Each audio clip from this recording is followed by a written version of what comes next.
Hi, it's Tracy Stewart, and the title of my dissertation is In the Eye of the Beholder, Student Perceptions of Campus Police. Police officers are the most highly visible members of the executive branch of government in the community. Officers are tasked with a variety of responsibilities as they serve different agencies in various police-related roles. Just as their roles and duties vary, public perceptions and opinions of them vary. One common view that's held, though, is that police are essential to safety and the public welfare. For this study, the organizational setting and context is a college campus where the campus police are fully trained and certified, and their primary duty is to protect the members of the campus community by keeping the peace, maintaining order, and preserving life. They're also tasked with a multitude of simpler services as well. And between that and the fact that they're located on a college campus, there tends to be ambiguity with regard to their role. This study will explore how college students perceive campus police. The problem of practice is that it's unclear how college students perceive the roles, goals, and scope of authority that campus police possess. This ambiguity or lack of understanding has the potential to hinder the mutuality of this symbiotic relationship. It's through cooperative interdependence that the police can effectively protect and serve the public, and the public can achieve and maintain a good quality of life. Without it, productive police-community relationships will cease to exist, effective problem-solving will be met with perpetual challenges, and the question of trust and police legitimacy will continue to linger. Campus police make assumptions about student needs and approach policing in that way. Obtaining information will help reduce relationship deficits and eventually lead to more effective, efficient systems and a safer campus.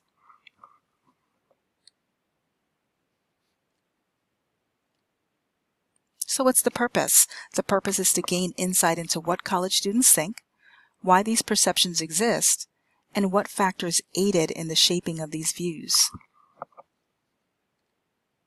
Why is it important, you might ask?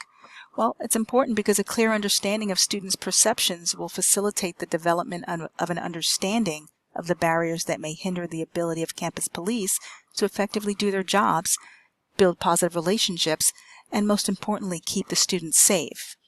So this awareness is essential to effective policing and overall campus safety.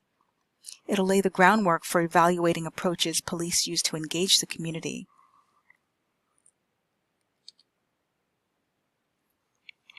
The organizational setting and context is a mid-sized institution located in the northeastern United States, and it has about 10,000 students enrolled, and not a particularly diverse group of students either.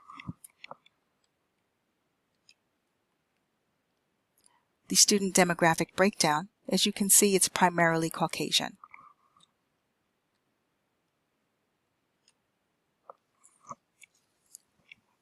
The theoretical framework for this study was evolved from existing research on views about trust, acceptance, and authority. Police in any community embody authority. The way in which individuals view and react to authority and their rules tends to be based on the level of trust, respect, and belief in that authority. In this research study, the primary purpose was to explain the relevance of these theories and how trust, acceptance, and views on authority are connected to the focus of the study. The theory of authority, conflict theory, and Maslow's hierarchy of needs are referenced within the Lit Review as being directly related to various components of the research, such as various race groups, age groups, and just overall groups, generationally. However, the main theoretical foundation of this research study was social learning theory. Social learning theory is where people learn through what they see and hear, both directly and indirectly. According to Bandura in 1962, this process of learning, diverse opinions, attitudes, and feelings are formed mostly through observation, but also through first-person and vicarious experiences. The conclusions that are drawn will be diverse, sometimes yielding negative attitudes and reactions from members of certain demographic groups. The research is clear that individuals acquire knowledge and perceive people, situations, and things in different ways. And taking these varied lenses into account, individual attitudes towards police may vary. There's a certain amount of interconnectedness between these concepts and these theories, but again, the foundation of this study is social learning theory. Now, throughout the Lit Review, it was important to note that in order to understand policing, gaining insight into the history of the development of policing was important. It's often recorded from the eyes of the beholder with regard to history, so understanding their perspective, which may be biased or one-sided, doesn't necessarily reflect a complete picture of the facts. So it started with policing in America and how, when it came to America, it was largely conducted by militia or night watchmen during the 1600s.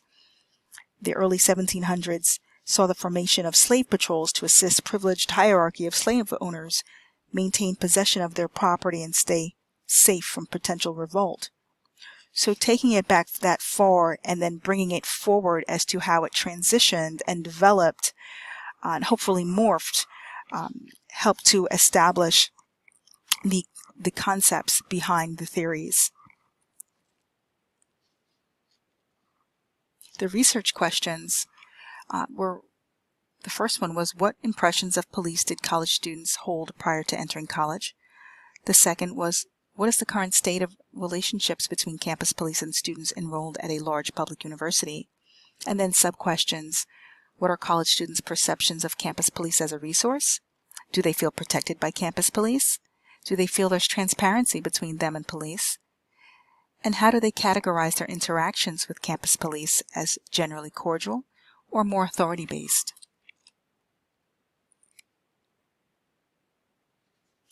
This research study will have significant contributions to the literature. First off, addressing this information deficit will facilitate open lines of communication, trust, and transparency between college students and campus police in this cross-sectional study, and that'll help lay the groundwork for closing the gap between campus community needs and campus police actions.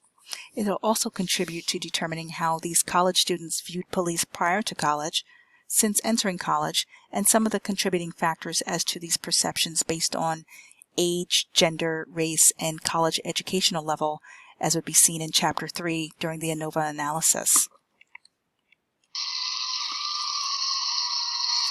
Thank you. Thank you very much.